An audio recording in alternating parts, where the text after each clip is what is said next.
I'd like to start by thanking the Indian American Muslim Council for inviting me to join this panel and for creating the space to speak candidly about the status of human rights in India today. On India's Republic Day, a day that celebrates India's pluralist constitution, I'd like to talk about diversity, inclusion, political freedom, not as values that live in a document, but as rights that must be protected in practice. The ultimate measure of a constitution or a law or policy is how it impacts people in the world. It's how it's used in practice by authorities and how it upholds or infringes on the freedoms and rights of everyday people. When a law or policy fails to deliver on this straightforward objective to uphold and protect the human rights of the people who belong to that society, then they have become legal instruments of injustice, and it doesn't matter what form of government oversees or advances them. The human rights measure of a law or policy is the dignity, opportunity, and protection it affords to real people.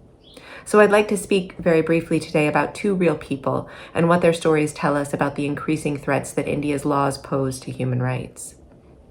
The first is Fr.Stan Swamy, a Jesuit priest and human rights defender. He was an outspoken advocate for the rights of minority groups. He sought justice for communities that had been forcibly displaced from their land and homes. He supported and inspired the most marginalized and vulnerable communities to seek redress against violence and discrimination. And in retaliation for his work advancing human rights, he was targeted and persecuted by the state. Fr.Stan was 83 years old when he was arrested on October 8, 2020, and charged under the Unlawful Activities Prevention Act. He was held in an overcrowded jail more than 1,700 kilometers from his home.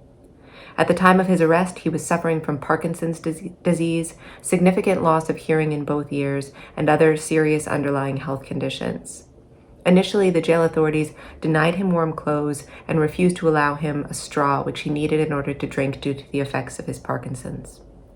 Courts declined to authorize medical release despite his age and illness and despite the threat of COVID-19. By May 2021, his lawyers warned that Fr.Stan was suffering COVID-like symptoms. Medical release was again denied. By the end of May, he was hospitalized and COVID confirmed. And on July 5th, Fr.Stan died in custody 10 months after his arrest. Fr.Stan's story is important for many reasons, for what it tells us about the status of minority rights in India, about the government's profound fear of activists and critics, and about the legal institutions, in this case the UAPA, that the Indian government abuses to stifle dissent. The UAPA is problematic for many reasons. It violates an individual's right to fair trial, it imposes stringent bail requirements and intentionally slows the investigative process. It allows the government to hold an individual for 180 days before formally bringing charges. The bill was then made more problematic in 2019 with amendments that give greater leverage to authorities to designate an individual a terrorist. The definition of terrorist is overly broad, and this allows the law to be used to label and detain just about anyone the government wants to target. It's important to note that this sweeping definition of terrorism is intentional. The weaponizing of the UAPA against rights defenders and journalists and others is the point of the legislation. It's designed to create a pervasive climate of fear that chokes out free expression and that dims the light that activists and journalists have worked so hard to shine on human rights abusers.